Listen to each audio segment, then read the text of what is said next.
mbokk asalaamaaleykum ñu des waat ak yéen seen télévision nationale RTS jot leen xibaar yi fi rusandi ci suba ak léegi ci bopp xibaar yi le président de la république Bassirou Diomaye Diakhar Faye mu nga woon ca Popenguine demoon nag nemmeeku archevêque bu Dakar ca Popenguine foofu nga xam suñu mbokk chrétien ñu ngi waajal téeméer ak fanweer ak juróom-benn lu pèlerinage marial bu Popenguine njiitu réew mi ngi àndoon ak soxnaam. njiitu gouvernement bi di Ousmane Sonko moom nag samedi tey ji jiite na ab conseil interministériel mu doon waxtaan lépp lu aju ci wàllub jongante yi muy CFEE BFM ak BAC ak li ñu mel njiitu gouvernement bëgg na rek lépp yéen ba daal élèves yi du ñu am benn jafe-jafe ci wàllub bisub jongante boobule. li ñu bëggoon am nañu ko maanaam di yóbbu ñetti téeméeri junnepp nit bis bu yàlla sàkk muy BRT bi ginnaaw ñaari fan bu mu doolee door nag ci ndorteel bi wala nit bu accès fa mu jëm nit yu bëri dañu fay jël mu loon nag soxal leen lool ba tax nañu am ci mbégte loolu waaye nag nee nañu wàññi njëgu bi yi loolu moo tax nag tey ci xibaar yi ñu dalal fi ab gan di Thierno Birahim Aw di keex moo jiite CETUD dina waxtaan ak ñun ci lépp lu nga xamante ne rek aju na ci wàllub BRT boobule. mbokk ñu ngi leen gëm leen santam bi ngeen tam seen télévision nationale RTS ngi fi topp xibaar ci ndoxteelu xibaar ñu jàpp rek ne président de la république Bassirou Diomaye Diakhar Faye mu nga woon tey ji ci Popenguine ànd ak soxnaam demoon nemmeeku archevêque bu Dakar suñu mbokk chrétien di nag waajal téeméer ak fanweer ak juróom-benn lu pèlerinage marial bu Popenguine ñu ànd si ak Aboubacry Kane. ci téeméer ak fanweer ak juróom-benneelu pèlerinage marial bi ñuy amal ci week-end bi ci Popenguine njiitu réew mi Bassirou Diomaye Faye ñëw nag ànd ak soxnaam di première dame Absa Faye ngir nemmeeku si njiitalu jàngu bi ak clergé bi waaye itam comité bi nga xam ni moom la ñu dénk organisation pèlerinage bi. Recevez nos hommages déférents et reconnaissants. njiitu réew mi ñëw nag ngir feddali yéeg-yéeg bi mu am ci communauté chrétienne waaye itam jàppale bi nga xam ni mu ngi koy jàppale képp koo xam ni mu ngi yëngatu ci wàllu diine ak foo mënta féete. Monseigneur Benjamin Ndiaye daal di ko teeru di rafetlu itam tànk mbokk ak it tànk njiitu réew yi ko indi fii ci Popenguine. qui témoigne de votre estime. muy rafetlu itam engagement bi nga xam ni jël na ko ngir gunge jàngu bi ci projet yi mu amal ci at yi ñu dégmal ren nag ñu tànn thème bi nga xam ni mooy marchons ensemble pour un Sénégal de justice et de paix njiitu réew mi Bassirou Diomaye Faye di ci profito ngir sàkku ñaan ci jàngu bi loolu nag ci jamono joo xam ni ñu ngi waajal Pentecôte ginnaaw bi ñu amalee carême ak itam lii di fête Pâques ak Ascension mu di rek jamono joo xam ni jamono spiritualité la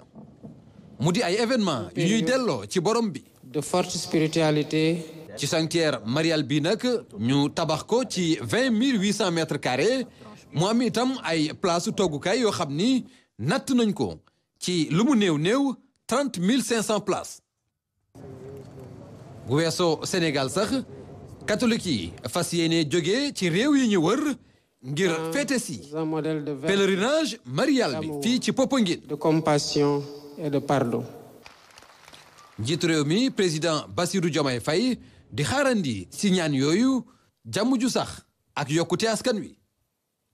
waxi kan dañuy des ak yow ndax tey ci samedi ji tamit njiitu réew mi demoon na nemmeeku stand FIARA bu 2024 muy dig daje nga xamante ne rek kàngam yëngu ci wàllub mbay meek càmm gi ñoo fay daje muy nag barab bi nga xamante ne rek tax na ba président la République waxtaan ak suñu mbokk baykat yi ak ñi nga xam dañuy ñoŋal la ñuy bay ci réew mi njiitu réew mi nag ñaax na leen ngir nag ñu soppi doxalin ngir nag dund gi mën a law ci Sénégal ñu ànd si ak Aboubacry Kane.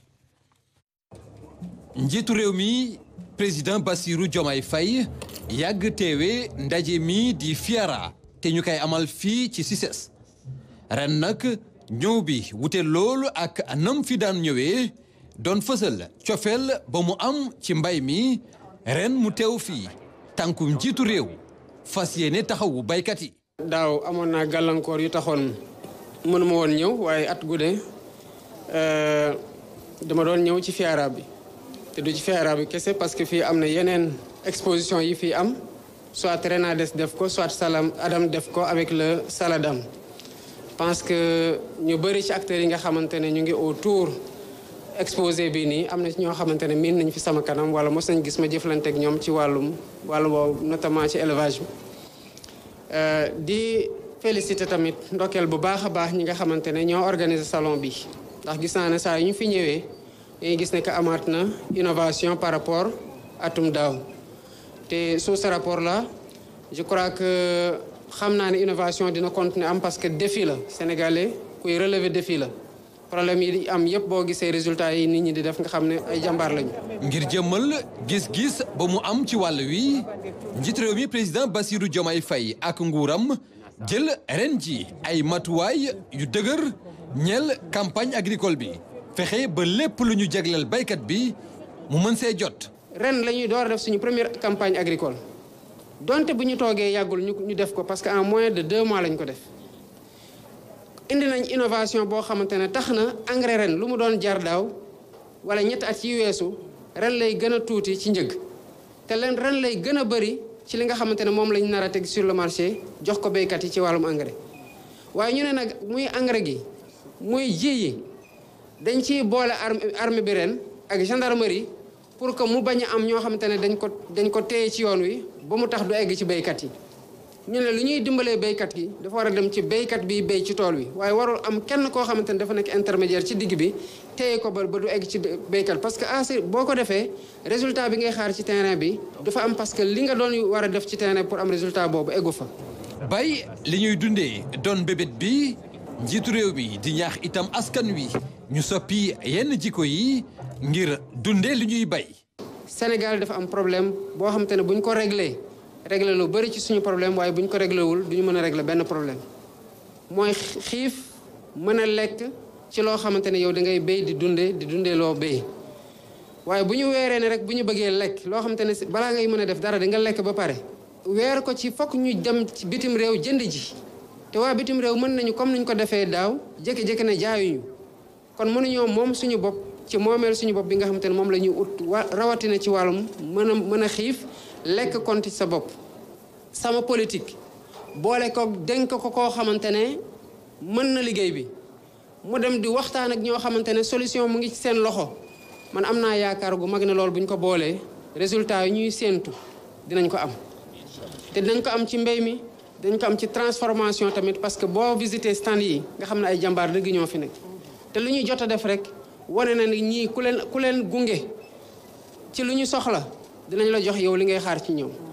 kon ci tànk yooyu lañ taxaw. mu doon yoon bi wóor ngir jot lii di souveraineté alimentaire doon moom suñu bopp ci wàllu dundiñ bañ a jéggaane ji dara di bay dunde. Aboubacry Kane jërëjëf ngir nag mën a nag daal jublu ci bëgg-bëggu waa réew mi premier ministre di Ousmane Sonko gis nañ daal dañu war a soppi yenn doxalin yi nag ci mi ngi kàddu yooyu mi ngi ko daal yëkkate ginnaaw bi mu doon jiite ab conseil interministériel ci li jëm ci wàllub jongante ñun dëkkmal ci ndongo yi gone yi nga xamante ni ñoo war a waajal CFEE ak BFM ak li ni mel ci booba ñu xoolaat la nga xam jëm na ci wàllu modèle financier ngir mën cee génn ñu déglu ko ci micro Axam Ndaw. fexe ba 27 centres yi ñuy wax ne ñoo xam ne ni am na day am mbënd wala ndox dafay taa ñu fexe ba lu mel noonu bañ a am ren incha allah li jëm ci examen yi nag buñ ca tolloo wax na ministre éducation nationale mu ànd kook ñi mu ko war a seqal ñépp ñu bàyyi xel ci xale yi nga xam ne ni amuñu kayitu juddu nga xam ne dañ leen a bàyyi ñu def épreuve bi mais mbir mi mën na leen a dabaat ci kanam ñu fexe ba def ay jumtukaay yoo xam ne ne xale yooyu yépp danañ jël seen tur ak li ci ànd lépp pour que bu yëf yi jàllee ñu seet ñu ñuy régler problème boobu mooy pour ñi ren ñiy def examen bi. mbiru xale yi nga xam ne ne élèves yi nga xam ne ne seeni dossier jëluñu ko pour li jëm ci baccalauréat wax na ministre éducation nationale enseignement supérieur ñu ànd kook ministre intérieur ñu xoolaat mbir yi pour que ñi nga xam ne seen dossier yi mën nañ ko ubbiwaat ñu ubbi ko balaa examen bee jot nee na tam ministre chargé de la justice ak bu collectivité territoriale bi mooy ki yore yoon ak ki yore maire yi nga xam ne ñoo leen jiite ñu fexe ba luubal bi am ci këyitu juddu yi ñu fexe ba ñi ko def ñu xam ñan lan ba pare teg leen daan yin waral leen war a daan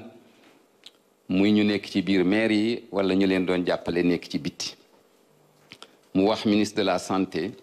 mu fexe aussi ba lépp loo xam ne ni ci mbiru santé la saytu xale yi pendant examen yi muy examen yépp muy épreuve physique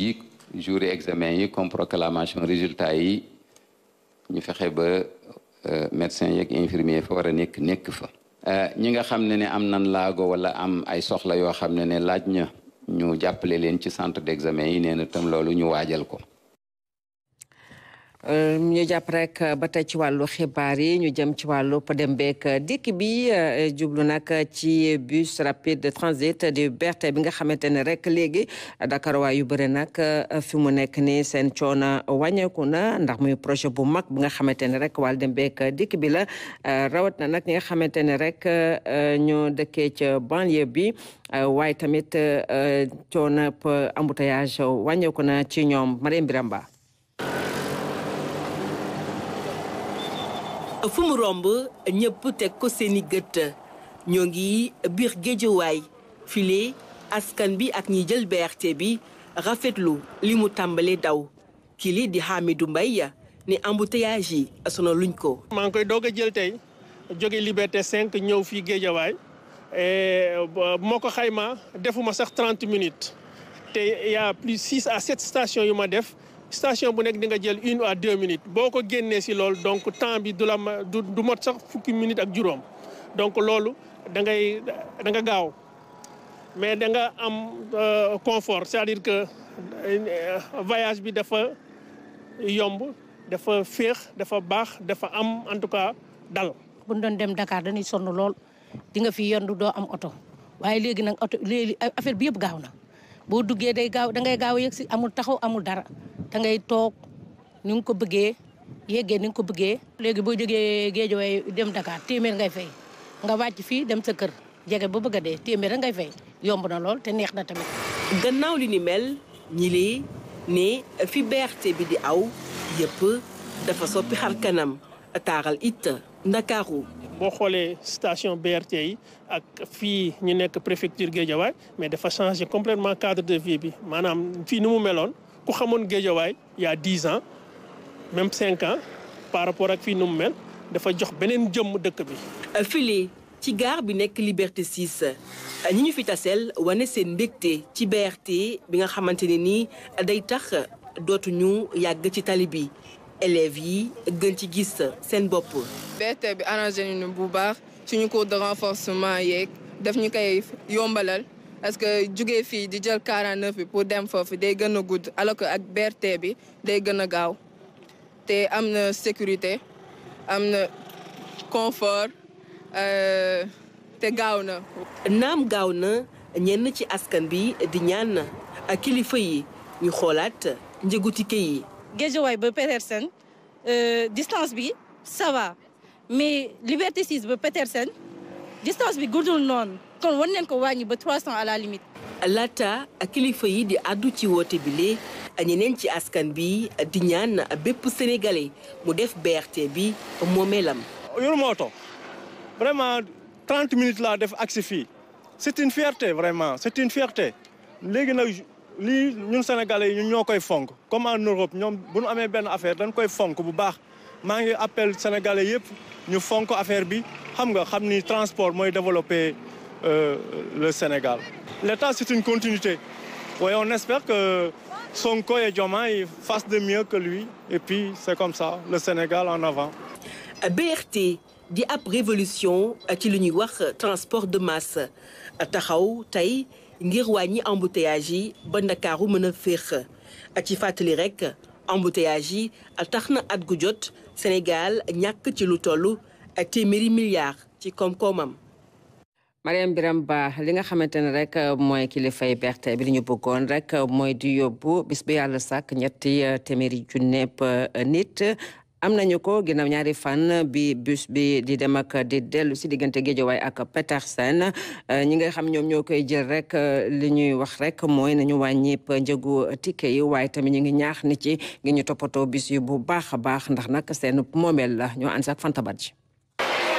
Station bu Petersen rang bu gudd ci kanamu benn guichet bi fi nekk ci wet ga BRT bi jóge banlieue wàcce ay usagers mu mel ni romb nañu li ñu doon mbébét. romb na suñu mbébét bu baax ñoo ngi sant population bi parce que répondre nañu ñëw nañu gis nañu ñu teeroo suñu BRT bi nit yi ñoo ngi ñëw bu baax amul heure depuis commencement bi bu ñu commencé 6 heures ba 21 heures nit yi dañuy ñëw rek sans arrêt. Dakar Mobilité miy doxal liggéey bi ci station yi nar a jël matuwaay yu bees ngir gën a yéwénal liggéey bi. le fait que ñoom ñu ñëw rek déjà ñun dañuy permettre ñuy adapté wu par rapport ak ñoom adaptation boobu nag forcément daf ñuy permettre ñun ñuy gën a améliorer suñu qualité de service parce que ñoom ñoo tax ñu nekk fi donc forcément lépp lu ñu war a mën a def c'est pour leur permettre de quitter ici pour aller ñu dem ci jàmm dikkaat ci jàmm et dans de meilleures conditions. que ni ñuy daggee billets yi il faut que ñu mën ko diversifier comme ça du am ay fil au niveau des départs et peut-être les arrivées aussi il faut ñu xaw ko décanter tuuti mu bañ a am ay bousculade yooyu. Voilà. À l'intérieur aussi, il faut qu'il crée une deuxième sécurité. À l'intérieur, je parle bien des bus. Parce que amna bus du bondé, ça crée une petite insécurité intérieure. Voilà. Donc il faut ñu xolaat ko. Way jëfandiku yi nak bëggoon ñu wañi njëgu pass bi ñu japp ni dafa cher. Pass bi dafa cher. Parce que kuy joggé Guédiawaye di fay 500 ba Dakar bobu mom waxuñu ci dara. Mais kuy joggé Parcelles dem ba Dakar tamit di fay 500 loolu tamit instant war nañu ko xoolaat bu baax a baax a baax. jël naa ko démb pour jël jóge LPA jëm préfecture mais je trouve que c'est quand même un peu cher parce que tronçon boobu war nañ ko mën a def 250 wala au maximum quand même 300 francs. pour waaw parce que clando yaa ngi foofu tata yaa ngi fii te 150 la au maximum et sax 100 francs pourquoi pas. Kalando tata BRT da ngay wax. duñu benn y a pas photo mais nag ñun ñi fii mu ne moom dañuy xoolaat de. déjà ñu wàññi le temps de trajet bi boo nangoon jóge fële Guédiawaye ñëw ba Dakar di nga doon def benn 1 heure de temps benn waxtu léegi lii jël nañ ko diviser nañ ko par ñaar donc yaakaar naa que jàppale leen moo tax ñu nekk fi donc suñu prix yi yooyu noonu yëpp c'est en fonction de ñoom lu ñu bëgg loolu moo tax ñu ajuster prix yooyu noonu mais ay xéwal dina gën a ñëw bu soobee yàlla. sunu BRT di moomeelu askan wi moo tax ñi leen di ñaaxandi seeni moroom ci taxawaay bi ñu nar a am ngir kaaraangeel jumtuwaay bii. dama concentré un jour parce que maa ngi leen ñibbisi gis sénégalais yi ordures mbalit yi ñuy tuur ci BRT bi nañ ko bàyyi Sénégal suñu Sénégal la lii ñu fi def c'est pour tous les sénégalais kon nag ñun ñoo ko war a sàmm. ñun ñoo ko war a sàmm téye ko xam ne suñu alal la ñu téye ko baax a baax. démb ak léegi am na yoo xam ne maa ngi koy gis too xam ne kii wu ma ko waa ay nit ñuy traversé affaire yooyu noonu loolu tamit gars yi war nañ di ko bàyyi xel daal ndax dëgg yàlla ndax loo xam ne ni dañ na ko indil pour kii ñun nit parfois ñu nit ba ñu dégg nga ñu ko tuddee suñu BRT suñu moomeel la quoi mais tamit ñu jéem a adapté wu tamit di xoolaat li ñuy def ndànk-ndànk affaire yooyu noonu quoi. na ci ñëpp jàpp mais li ci gën a ëpp am solo mooy nañ ko respecté te nit ñi tamit ñu am yar am teggin xam ni ñuy demee ci BRT bi ñu koy gérer tamit ñu organiser gars yi parce que ba tey nit ñi xamaguñu fu ñuy taxaw ku nekk da nga ñëw di laajte. da ngay gis BRT bi di ñëw sax nit di siif di njëkkalante ak moom te loolu mun na indi ay incidents ñaanuñ ko yàlla en plus même les deux roues aussi da ngay gis ñoo xam ne aussi dañuy njëkkalante ak ñoom. piétons yi aussi foog ñu koy respecté di fa jégee Sénégal dëgg la am nañ ay ambition mais nit yi aussi tamit foog ñu jéem a changer jikko yi nga xamante ni. telle sorte que dina mën a dimbale yombale nit ñi seen liggéey ci lu bari fu ñu la wax ne la foofu nga war a jaar foofu nga war a respecté jaar. sànq rek mi may ñëw maa ngi gis juste BRT bi mi ngi romb rek benn scooter mu ngi koy coupé malheureusement chauffeur bi dafa am réflexe moom mu sobee bàyyi ko mu jàll. tey bu njëkkanteeg moom te moom moo nekk ci voie normale am moom BRT bi parce que voie am kenn du ko ci xëccoo moom mais yow da ngay wane ne fi nga war a génnee rek yow nga ñëw coupé. foog ñu respecter mesures yi teg ci ay mesures yoo xamante ni ay sanctions yu metti parce que sénégalais loolu rek la xam suñ ko defee rek dinañ liñ ci bëgg yëpp dinañ ko am suñ ko deful moom mooy loolu. BRT am yoonu boppam biñ ko xàllal waaye mel na ni faaw ñu taxaw ci bu baax ngir mu bañ caa am benn gàllankoor ñu am yaakaar ni yenn jëfin yi ñu nemmeeku ca njëlbeen bi dana wàññeeku fii ak askan wi di miin bu baax jëfandikoo BRT bi ngir mën a moytandiku lépp li nga xam ne da koy gàllankoor. Fanta Badji ci loolu ñu dugalee suñu gantay di Thierno Birahim Aw mi jiite CETUD monsieur Aw ñu ngi lay nuyu. Adama maa ngi lay fay. ginnaaw bi nga xamante ne rek ñaari fan ngi ni bus bi maanaam BRT bi commencé daw diggante Guédiawaye ak Petersen gis nañu nit yu bëri ñu ngi koy jël mu neex leen loolu. yow naka nga ko gisee. mais kontaan si parce que ndamu Sénégal la ndam boo xam ne adduna bi yëpp. nangul nañ ñu ko Sénégal moo def premier BRT électrique 100% électrique au monde yaa ngeen gis station yi ñu def ci tamit jéego yu am solo station yi naaj bee koy dawal alimentation solaire la te bu ñu demee ba ci kanam sax dañu bëgg bus bi courant bi koy dawal di jógee ci naaj bi donc foog naa sénégalais yi li ñu nekk di rafetlu ànd ko ak gouvernement bi mooy jéego yu am solo yu ñu def ci transport public bu ñu tollee ci li ñuy wax urgence climatique Afrique def ci ay matuwaay yu am solo te BRT bi bokk ci pour jéem a yokk transport changer xar kanamu transport maa ngi ciy dolli rek ne at bu nekk ñu ngi perte daanaka 900 milliards ci li nga xam ne nii day jóge ci tooke yi congestion Dakar bi ñëpp xam nañ métti ji muy def ci askan bi accident de la route aussi loolu moo tax fi ñu jëm faaw ñu yokk suñuy matuwaay jëm ci oto yoo xam ne day jël nit yu bari ci benn yoon bañ a bari tooke fexe tamit ba muy contribuer bu baax a baax ci sunu koom-koom ak ci wér-gu-yaramu nit yi ak àllam bi. mais ni ñu gisee bus yi ñu dem ak dikk mu rafet lool macha allah nii la bus yi doon dem ak dikk jamono bu ñu leen di essayer wala léegi dafa am lu ci coppeeku. daanaka essai yi dégg ngeen Sénégal yi yàkkamti lool BRT bi ne ñu ngi yàq carburant ñu ngi doon yàq courant mais boobu dafa fekk contrat yi ñu yore dañ koy dawal ci yoon yoo xam ne rigueur dëgg la laaj gis ngeen fi ñu jaar dafa bëri ay nit essai yi def nañ ko daanaka ci 4 mois looloo tax ñu tàmbali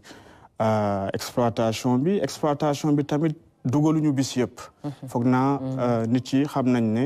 fukki station ak ñeent lañ tijjeegu oto yi tamit ñu ngi toll ci ñeent fukk lañ dugalugum 121 véhicules la parc bi yëpp dégg fi mu toll nii ñu ngi nekk ci jël exploitation bi ndànk-ndànk balaa ñuy yëkkati lépp foog naa ne askan bi ñu ngi siy gis seen bopp incident amu ci def nañ 4 mois d'essai lii mat a jàpp foofu mooy daanaka dawal nañ 2,7 millions de kilomètres benn accident rek a ci am accident bu yemamaay fale ñu xaar ba suñuy chauffeur pare sénégalais yi tamit tàmm dëkkandoo ak BRT bi muy oto yi piéton yi motocyclistes yi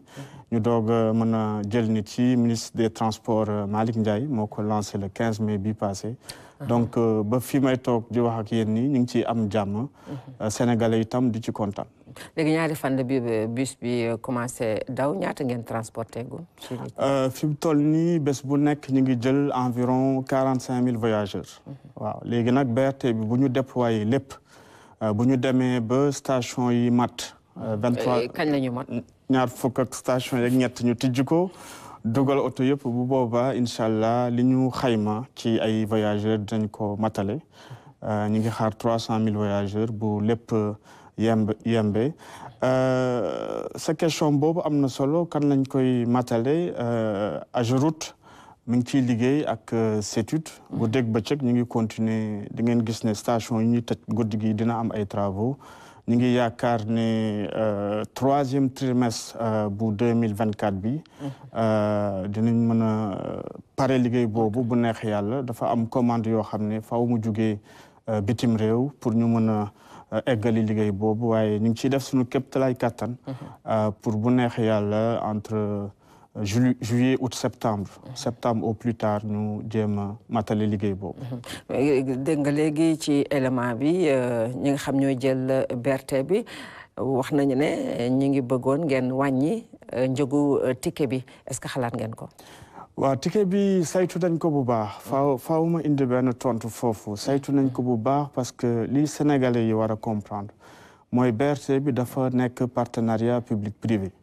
opérateur privé bi dañu def appel d'offre mu jël alalam indi ko ci cahier de charge boo xam ne bu mucc ayib la investissement boobu nag dafa war a récupérer li mu investir si diiru fukki at ak juróom xam nga ci biir loolu tamit ñun dañuy xool askan wi li mu attan pour def transport te mën naa wax fii ne 400 francs ak 500 francs ci li ñu xayma woon ci études yi sénégalais yi pare woon nañ ba fay sax ba 600 francs léegi 400 ak 500 faaw ñu xam ne tamit am na service bu mu lay jox service bu mu lay jox mooy bus bu climatisé bu loo waxee heure bii lay ñëw heure bii lay egg loolu ngay am ci service defal le wifi à bord doo stressé am sa confort loolu yëpp nag dafa am njëkk ci biir loolu tamit gouvernement du Sénégal gis ne war na def ay tarifs sociaux ñoo ko njëkk a def ci Sénégal ci transport tarifs sociaux yi maanaam téeméer boo jël fukk yi ak juróom benn bi moitié tarif bi la ñu fay bu ñu wax rek ne 400 la ak 500 ñu ngi liggéey ak délégation à la protection sociale am na critères yoo xam ne ñoom war nañ ko teg bu gouvernement bi validé ba nga xam ne ñi war a jot ci critères yooyu ñi war a jot ci tarifs sociaux yi njëg li 200 lay mujj nekk wala 250 waaye dafa am liggéey boo xam ne dañ koy jëlee ci registre national unique bi ak délégation protection sociale pour mën koo eggale Sénégalais donc nañ jàpp rek ne kii fay 2000 3000 jugee Géejawaay ba Petersen wala nga jugee Grand Médine fay 2000 francs 1000 francs loolu la kalandoo yi di jar donc service bi ëpp na dayoo lool tarif bi ñu indi nii tamit faaw ñu xam ne investissement privé la ñu jël opérateur locaux yi d'ailleurs Dakar Dem Dikk ak Aftu seen participation FONSIS moo ko porté tey pour jagleel li Sénégalais yi mais investissement privé la te investissement privé bi fexe nañ ba njëg li yembandi pour askan bi mën cee jot. ci Dakar Dem Dikk boobu sax laay ñëw maanaam est-ce que xalaat ngeen genre correspondance comme noonu laa ko mën a tuddee parce que BRT bi mën a indi client bi par exemple ci rond-point Sacré-Cœur mu wàcc war a dem Amitié 3 wala mu war a dem Mermoz est-ce que xalaat ngeen bàyyi foofu benn bus Dakar Dem Dikk boo wàcc ci BRT nga jël ko mu mën la yóbbu fa nga jëm. projet bi dañ ko mooñaale ak rabattement boobu ngay tudd mooy liy lëkkale BRT bi dañu romb sax BRT bi jëlaale TER bi ak Dakar Dem Dikk ak Aftu parce que si suñu liggéey ñun suñu objectif mooy bu ñu paree lii ñu war a def ba 2026 ñu ngi viser Jeux olympiques de la jeunesse yi Sénégalais bu nekk Dakarois bu nekk boo jëlee benn ticket mën a dugg ci bus Dakar Dem Dikk wala Aftu jàll ci BRT bi ak TER bi léegi nag li ñu leen war a jox ci fan yi di ñëw ñu ngi ko tuddee rabattement provisoire mi ngi commencé di déployer wu ci réseau bi Aftu ak Dakar Dem Dikk war nañ dugal lu toll ci fukki ligne ak ñeent waaye nag yamuñu foofu dafa am beneen projet bu ñu tëgg bu ëpp dayo boobu ministre bi war na ko lancer ak atelier fin du mois de mai bi projet boobu mi ngi toll ci 230 milliards war a indi ñeenti téeméeri bus ak gaz parce que ñun lépp lu ñuy def rek ñu ngi ciy xool pollution de l'air ak luy yokk wér-gi-yaram nit yi ak àllam bi projet boobu ñu ngi ko war a tàmbali bu neexee yàlla ci at bii nii ñu ngi ci dossier yi pour jeexal ko fin 2026 boobu nag mooy indi rabattement bi nga xam ne tolloo na ak dayo BRT ak TER ak ticket unique bi nga xam ne moom lañ bëgg jox Sénégalais yi pour yombal seen dem ak dikk waaye fii lag boobu liggéey nañ ci projet bi yëpp depuis ñu tàmbali BRT ak Dakar Dem Dikk ak Aftu sóoraale leen ci ni ñu defaree réseau bi ak fi ñu war a taxaw di ngeen gis ne dinañ liggéey tamit ci ay parc relais pour nit ci mën a gaare seen oto loolu yëpp rek pour soppi xarkanu transport biir Dakar la parce que lu am solo la ci koom-koom bi ci wax nga ci wàllub li nga xam ne bi BRT bi dooree ba léegi wax nga ne am na accident boo xamante ni rek bu kiiw garaawul noonu mais ci est-ce que mën nañ leen ci mës nañ leen ci signaler leen ci wàllu technique bi wala ci wàllu kaaraange geeg lu nu mel. waaw ci wàllu technique ak kaaraange foofu sama xel dalagum na. loo xam ne nag la da nga koy surveiller en permanence dañu am benn poste de commande centralisé Grand Médine maanaam xarala yu bees lu xew Petersen ci saa si ñun ñu ngi koy gis fële ci Géejawaay te am na beneen boo xam ne war nañ ko tabax Grand Médine waaye li ëpp solo ci wàllum sécurité bi ñuy def essai yi ak léegi mooy bëgg nañ sénégalais bu nekk yaraat boppam sénégalais bu nekk nag moo war a yor kaaraangeem balaa ñuy jël kaaraange dénk ko CETUD wala Dakar mobilité bi dawal BRT bi wala ñu koy dénk sax police ndax am na commissariat boo xam ne gouvernement bi nommé na ko pour mu yor kaaraange BRT bi kase foofu nag lay woo sénégalais yi ak Dakarois yi jumtuwaay yu bees yi buñ ko amee adduna bi yëpp di ko rafetlu maa ngi leen di wax ne ñun ñëpp ñoo war a taxaw liggéey firnde bi may joxe mooy bugguñu benn xale benn écolier am accident grave ci corridor bi ba di ci def ay blessé grave léegi nag loolu ñun ñëpp ñoo war a ànd liggéey defar suñu réew tabax suñu dëkk mais tabax suñu dëkk tamit dafay ànd ak comportement yu bees yoo xam ne du ma jaar fu ma warul jaar buñ ma ko teree charrette bi ci boppam wàcc tali bi Jakarta bi xam fi mu war a jaar piéton bi am na ay feu yoo xam ne mi ngi koy wax kañ la war a jàll ak kañ la war a taxaw loolu ku nekk rek bu defee mbir mi yëfam suñu BRT la ñu wax bu neex yàlla jàmm rek moo ci am laaj bu mujj mooy gannaaw BRT bi lan ngeen xalaat tegaat fii ci réew mi xam nga réew mi moom ci tabax la toll donc fi mu toll nii CETUD mi ngi ci liggéey yu am solo wax naa benn rek ci li ma jukki sànq projet bu ñu war a livrer 2026 bu ñu financé ba pare si 230 milliards mais ñun suñu plan de développement fi mu toll nii dem na daanaka projet boobu moom lan la moom laa doon wax léegi moo war a indi 400 bus gaz lëkkale BRT bi ak TER bi ñu war ko dénk Dakar Dem Dikk ak Aftu financé nañ ko ba pare war nañ def benn atelier pour sénégalais yi gën ko xam ci weer bi bu deewee bu neex yàlla ak ministre des transports mais bu ma jugee foofu li ma bëggoon wax surtout lu am solo transport boo koy defar ak jumtukaay yu mel nii da ngay am gis-gis bu sore donc ñun am nañ plan li ñuy tuddee plan de mobilité urbaine durable bu Dakar ñu ngi àndoon ak ay kuréel ci àdduna bi tëggu ko ba valider ko fii plan boobu mi ngi xalaat ba 2040 am na juróom-ñaari ligne yu mel ni BRT yu ci war a nekk am yeneen liggéey yu am solo ci vélo ak piéton yi dinañ am tamit ay mode ferroviaire mais li ñu war a jàpp ci biir liggéey boobu rek mooy Dakar 400 000 habitants la woon 1970 4 millions la actuellement xam nañ fi ñu jëm ak doublement population doublement motorisation yi may fàttali ne junni yoo jël fanweer yi ñoo ci am oto fii boo jëlee pays développé yi junni yoo jël juróomi téeméeri ñu ngi am oto xam nga kon yemaguñ fenn te coono yu bari na léegi plan boobu nag liñ ci bëgg mooy fexe ba Dakar ci boppam ñu xam ne jumtukaay bi war a jiitu mooy lu mel ni transport de masse yi ñu am di TER di BRT loolu la ñu war a yokk bu baax ba nga xam ne booy jël sa oto ñàkk pexe lay nekk parce que dañu am gëm-gëm ne développement mooy fexe ba ki am ak ki amul mën a bokk benn yoon bokk benn jumtukaay loolu mooy développement loolu la ñuy tuddee développement mais bu dee ñu am rek ñooy jël oto yi nekk si ñoom kase xatal tali bi yëpp ñuy perte 900 milliards par an loolu du gis-gisu développement gis-gisu développement mooy fexe ba ministre des transports directeur général du CETUD ak bu RTS bokku même oto ak sunu yaay biy jaay gerte caaf war a jëm Petersen jógee Géejawaay mën naa nekk mu doon nag Thierno Birahim Aw njiitub CETUD ñu ngi lay gërëm bu baax di la sant ci wuy si bi nga ñu wuy ci xibaar yi kon ñu jàpp rek ne bëccëg bi nga xamante ne rek waa chambre de commerce màggal nañu ko ci jëm ci ñaar fukk ak ñeenteel bi yoon bu ñuy amal fiara ci CICES ñeenti fan ci weeru bi lañ ko commencé ci weer bi di weeru mai dañ koy wëyal ba ñaar fan ak juróom benn muy dig daje bi nga xamante ne rek lépp lu aju ci wàllu koom nga jóge ci géej gi wala yitte ci wàllu mbay mi dinañu ko fa waxtaane Pologne la ñu dalal at bi ñu jàpp rek ne ñoom taxaw nañu ngir gunge nag Sénégal ngir ñu feex ci wàllu dund gi Mamadou Moussa Niang diggante chambre de commerce ak foire internationale agriculture des ressources animales FIARA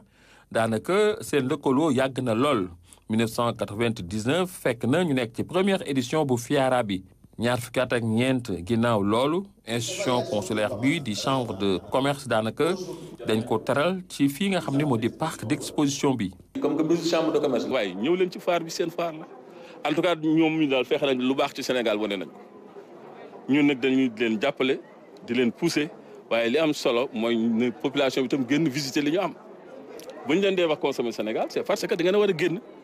xam li xew fii jariñu ci ndax lépp loo xamante ne dina tax mbir mi gën a baax rek ñoom ñu ngi koy def. rendez-vous bii nag nga xam ne wàllu jënd ak njaay la ci lépp loo xam ne jëm na ci wàllu àddina bi kilifa chambre de commerce yi wax nañu dañoo taamu république bu Pologne dalal ka mu di seen gan gi nga xam ne daal moom lu ñu bëgg sargal ci xew-xew bi. La Pologne est aussi un grand producteur agricole comme l'est le Sénégal. Pologne réew bu ñu ràññeeku la ci wàllu mbay loolu waral visite bi nga xamante ne amal naa ko fii ci foire bi du lenn lu dul gën a xam mbayu Sénégal waaye tamit xool nu ñuy def ba lëkkaloo ak kilifa yi nga xamante ni ñoo ŋànk wàllu bi. Dans tous les domaines. taxawaayu l'ambassadeur bi wane na loolu ndax bëgg nañu échange yi yaatu bëgg nañu kenn ku ci nekk def sa taxawaay bëgg nañu aussi mu am benn technicité bu lay mën a permettre yow boo dee opérateur wala nga nekk un professionnel. 2 jours yi nga fiy def di nga fi mën a régler sa problème dem. fii nag boo fi ñëwee da nga gis délégation bi nga xam ni dafa nekk ci stand yi nga xam ne day wane rek Sénégal nu mu xarañee ci wàllu artisanat rawatina it entrepreneur yi nga xam ne ay doomi Sénégal lañu. ay entreprise yu bare nekk fii ci réew mi ak ci bitim réew di wane seen xarañteef ak seen i mën-mën ci seen liggéey participants yi nag wane nañu ay produits yu bare daanaka ay façon produits yu bare ñu ci stand yi ak exposition yi loolu di wane rek taxawaayu FIARA bi. gis naa ne amélioré nañu présentation produit te loolu bokkoon na ci li ñu daan indil ay jafe-jafe ndax produit bu ñu daan ñëwee ak ñu ko daan defee nga xam ne presque dañu jël benn sachet rek takk ko ci amul ci ñun sax en tant que chambre de commerce ñu ngi liggéey ci usine bu ñuy jàppale ci affaire du packaging ndax présentation produit bi dafa am solo day am loo xamante ne mooy tax sa produit même bu doon jar fukk présentation mun na tax nga jaayee ko téeméer. am na ci ab présentation ci wàllu science boo xam ne ci thème bi ñuy wax commerce transfrontalier lañ ko amal loolu tamit di wane rek ne wàllu koom am na solo lool ci liggéey bi chambre de commerce moom it daal di wane li nga xam ne moo di taxawaayam ci FIARA bi des na nag léegi producteur ak transformateur yi ku ci nekk wane ni nga mëne waxtaan wecci xalaat teg ay réseau yoo xam ne ay ngëneel rek lay doon. am na solo maman Moussa Niang ci loolu nag la ñuy demee ca Popenguine ndax xam ngeen suñu mbokk chrétiens yi ñu ngi ci téeméer ak fanweer ak juróom-benn lu daal pèlerinage marial bu Popenguine foofu nag RTS yónnee fa ay ndaw ngir nag lépp lu fa aju ci wàllu xibaar ñu baaxee leen ko ci loolu la ñuy dalalee Philomène Constance Diagne Boy Philomène ñu ngi lay nuyu. Ajaarama ñu ngi lay fay di la dalal fii nga xamante ne moo di cité mariale bu Popenguine tey nag ñu ngi fii ci biir basilique bu bees bi nga xamante ne fa la ñu war a amale lii di meesu Pentecôte ci altine bi balaa loolu nag ñu tàmbale ci waxtaan gi nga xamante ne amal nañ ko ak ki nga xamante ne moo di monseigneur André Guèye di évêque bu Thiès nekk tamit njiitu ki diocèse bi nga xamante ne moo nara màggal célébrer lii di 136e édition bu pèlerinage marial bu Popenguine daal nay dellu si ci poñ yu am solo yu nga xamante ne ci la ñuy lal lii di pèlerinage marial bu ren indi nañu tamit yenn coppite ci doxalin gi ci disposition yi nga xamante ne dinañu ko def ci biir pèlerinage bi ñu teewlu ki nga xamante ne moo di monseigneur André Guèye. war yóbbu monseigneur yi wax nañ ko déjà mooy ñu fexe ba képp kuy dem Popenguine du rek chrétien yi sax mais képp ku jokkoo ak ñi dem Popenguine xam ne ñun dañuy woote ndax ñu tabax sunu Sénégal ànd ak Mariama maanaam ci kaw ñaan parce que tabax bi nekkul rek sunu coobare ak sunu mën-mënu bopp yàlla mënu koy may moo tax ñu ñaan ndax yàlla may nu pas-pas pexe ñu mën a tabax sunu Sénégal ci jàmm ak jubaay mooy message bi. léegi dama bëgg nag loolu lay fàttali ne Sénégal gii dañ ko war a liggéey ndax liñ ci séntu ak ndimbalu yàlla ñu mën faa yegg mooy jàmm sax développement jëm kanam ci kaw justice maanaam ci kaw jubaay ak jàmm ji nga xam ne moo tax ba lépp mën a antu. pèlerinage mooy nit ki bàyyi sa tàmmeef bés bu nekk nga jublu ci yàlla nga xayma nga nemmeeku sa diggante ak moom nga tàllal sa loxo ñaan yàlla jébal ko sa lépp sa dund yàlla mi nga xam ne dara teewu ko nga tàllal sa loxo yàlla yokkal la barke yi nga koy ñaan kon maa ngi woo ñëpp mbumbaay mënul ñàkk am waaye bu ñu ci yem rek lii gën a am solo mooy démarche bi maanaam sunu yéene jëm kanam ci sunu diggante ak yàlla loolu moo tax pèlerinage jóg te il faut que ñu bàyyi yëfi àddina ndax loolu mën a am sinon loolu du yomb te bu ñu jógee pèlerinage bi nag fokk sunu dundu bés bu nekk am li ci changé maanaam li ñu tibbee foofu ak message bi bu ñu yem rek di ko déglu ci bés boobu waaye bu ñu ñibbee sunu kër ak sunu béréb bu liggéeykaay dañoo war a jël engagement ndax li ñu message yi ñu jot foofu ñu mën leen a dundee message bi nag benn la ñu fexe ba sunu Sénégal mën a jëm kanam ci wàllu jàmm ak ci wàllu jubaay. war a yóbbu Adja Rama ni nga ko gisee rek fii ci Popenguine daanaka lépp luy jumtukaay ngir rek pèlerinage bi mën a am ci anam yi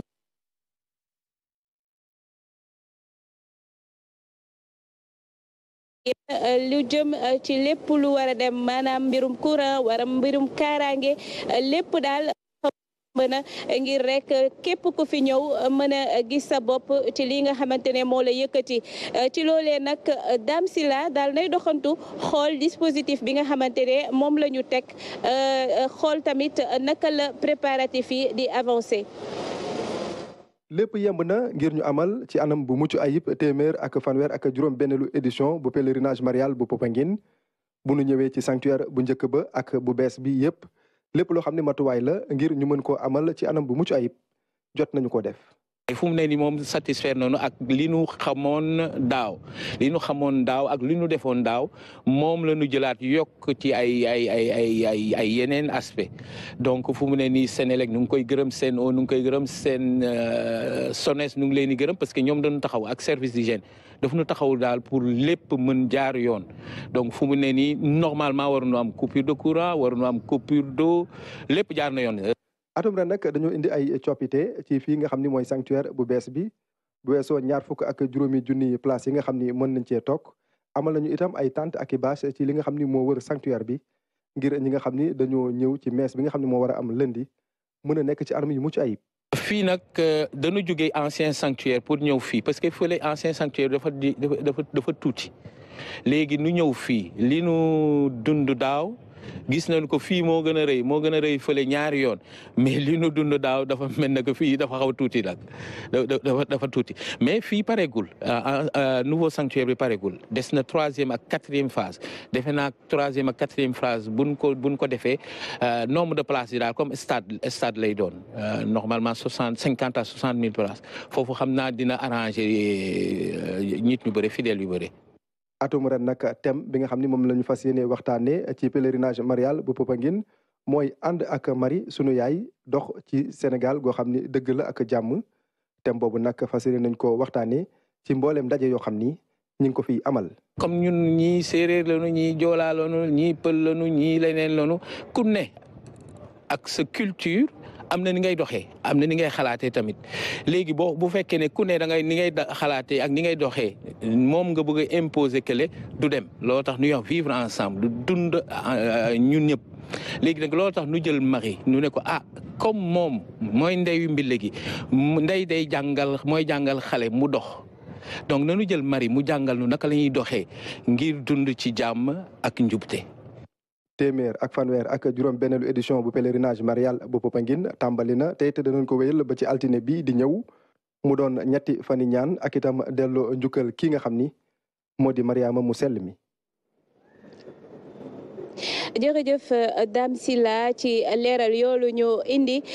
ñu bëgg rek mottali ci ay information ci ay xibaar dal di dalal suñu invité di kii di président comité d'organisation bu pèlerinage marial bu Popenguine 136e édition nekk tamit directeur de la centrale des œuvres mu di abbé Augustin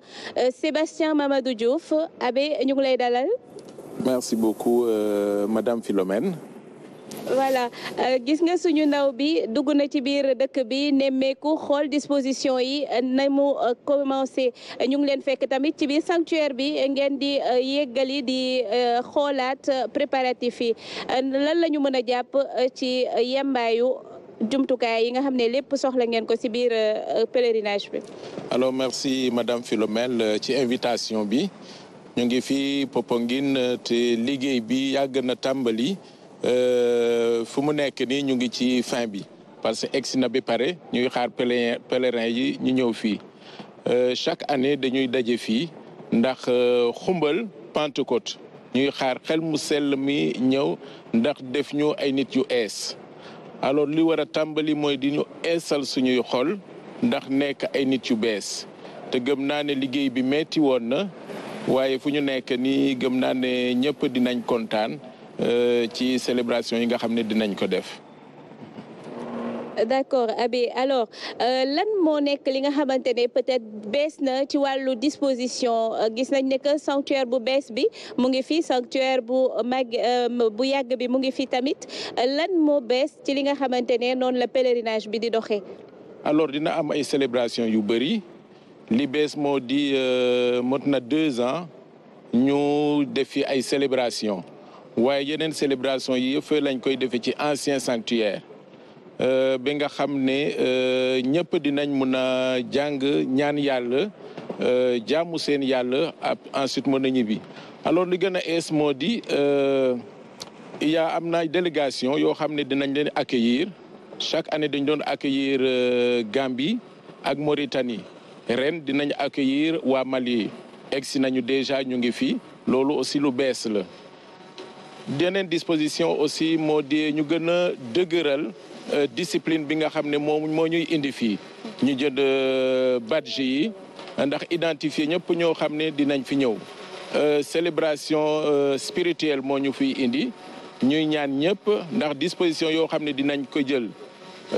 ci lu jëm ci sécurité ci lu jëm ci santé ci lu jëm ci circulation des personnes ñu mun ko defee nu mu waree. alors gëm naa ne bon lu bees bëriwul waaye lu ñu war a gën a eesal mooy suñu xol yi parce que pèlerin boo xam ne ñëw na fi daaw waru fi ñëw ren ak comme la même chose quoi il faut mu nekk nit ku ees te loolu moo gën a am solo comme ça bu ñibbee ne am naa loo xam ne jëlee naa ko fii mu nekk loo xam ne day dëgëral sama gëm te nekk ci man loo xam ne dem koy jëriñoo sama dund bépp. jërëjëf abbé Augustin ci wuyu si bi ñu wuyu si ci invitation bi la. merci beaucoup. alors Adjarama loolu la ñu mënoon jàpp